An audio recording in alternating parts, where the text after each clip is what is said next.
നമസ്കാരം.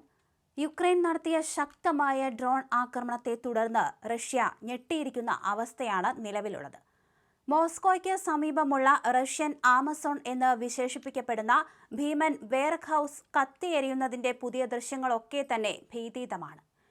ക്രെംലിനിൽ നിന്ന് കേവലം 25 മൈൽ മാത്രം അകലെയുള്ള കൊളേഡിനോയിലെ Wildberries online marketplace സമുച്ചയത്തിലാണ് ഇന്നലെ പുലർച്ചെ വലിയ തീപിടുത്തമുണ്ടായത്.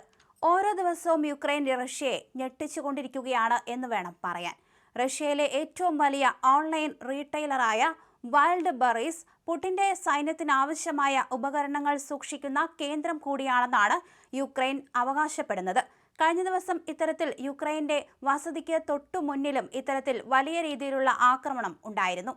രാത്രിയിൽ കുറഞ്ഞത് 600 ഡ്രോണുകളെങ്കിലും മോസ്കോ നഗരത്തിന് നേരെ എത്തിയതായി മേയർ സെർജി സോബാനിയൻ വ്യക്തമാക്കിയപ്പോൾ 822 യുക്രൈനിയൻ ഡ്രോണുകൾ തകർത്തതായി റഷ്യൻ പ്രതിരോധ മന്ത്രാലയം അവകാശപ്പെടുകയും ചെയ്തു.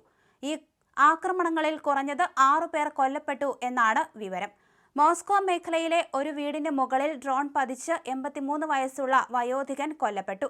റഷ്യയുടെ തെക്കു പടിഞ്ഞാറൻ റോസ്തോവ് മേഖലയിലെ 3 നഗരങ്ങൾക്ക് നേരെയുണ്ടായ ആക്രമണത്തിൽ 5 പേരും കൊല്ലപ്പെട്ടു. ഇതാദ്യമായി റഷ്യൻ മണ്ണിലെ ലക്ഷ്യങ്ങൾ ആക്രമിക്കാൻ ബ്രിട്ടീഷ് നിർമ്മിത ഡ്രോണുകൾ ഉപയോഗിച്ചതായി കഴിഞ്ഞ രാത്രി തന്നെ റിപ്പോർട്ടുകൾ പുറത്തു വന്നിരുന്നു. 2 UK കമ്പനികൾ നിർമ്മിച്ച ഡ്രോണുകൾ യുക്രൈന് കൈമാറുകയും റഷ്യയ്ക്കുള്ളിലേക്ക് നേരിട്ട് ആക്രമണം നടത്തുന്നതായി യുക്രൈൻ സേന ഇവ ഉപയോഗിക്കുകയും ചെയ്തു. അതേസമയം യുക്രൈന് നേരെ റഷ്യയും രൂക്ഷമായ ആക്രമണം നടത്തി. ഡ്രോൺ ആക്രമണങ്ങളിൽ തലസ്ഥാനമായ കീവിലെ വീടുകൾ തകരുകയും പ്രശസ്തമായ ബുക്ക് മാർക്കറ്റിന് തീപിടിക്കുകയും ചെയ്തു. ക്രൈവി ഹീവിന് നേരെ റഷ്യ നടത്തിയ മിസൈൽ ആക്രമണത്തിൽ 2 പേർ കൊല്ലപ്പെടുകയും 14 പേർക്ക് പരിക്ക് പറ്റുകയും ചെയ്തതായി പ്രസിഡന്റ് വ്ളാഡിമിർ സെലൻസ്കി അറിയിച്ചു. സുമി നഗരത്തിൽ ഒരാൾ കൂടി കൊല്ലപ്പെട്ടു. അതേസമയം മറ്റൊരു സംഭവത്തിൽ റൊമാനിയൻ വ്യോമാതിർത്തിയിൽ പ്രവേശിച്ച റഷ്യൻ ഡ്രോണിനെ നാറ്റോയുടെ ഫൈറ്റർ ജെറ്റ് വെടിവെച്ചിട്ടു. ഗാലാറ്റിക്ക് 14 മൈൽ വടക്ക് ദേശീയ വ്യോമാതിർത്തിയിൽ ഡ്രോൺ കണ്ടെത്തിയതിനെ തുടർന്ന് 2 സ്പാനിഷ് F-18 വിമാനങ്ങൾ രംഗത്തിറങ്ങി.